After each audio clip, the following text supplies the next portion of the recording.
There are a lot of opportunities in design if you start to look in unlikely places and talk to people who are different from you. Website accessibility is one of those issues that's often considered an afterthought, but it's really important to think about it early in the process.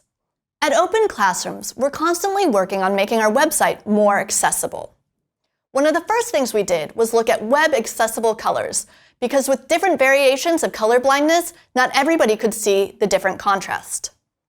Another thing we've done is add closed captioning for the hearing impaired to all of our course videos.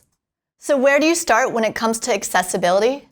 Check out the WCAG guidelines. These are the Web Content Accessibility Guidelines, and they're designed to help you create a website that is more accessible. Another thing to consider are the various plugins and websites and resources online that can help recreate these situations so you can better understand it from the user's perspective. While we don't necessarily think of government websites as being technologically forward-thinking, when it comes to accessibility, governments have a large population to address, so accessibility issues are something that they've covered.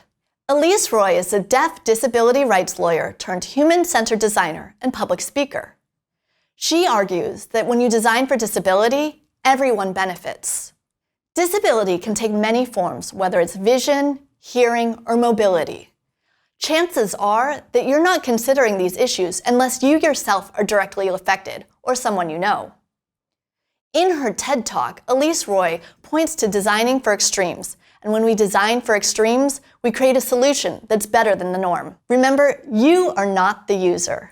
When you're designing, you need to think about others, as well as thinking about accessibility early in the process. When you consider these issues of accessibility and disability, you're going to reach a wider audience.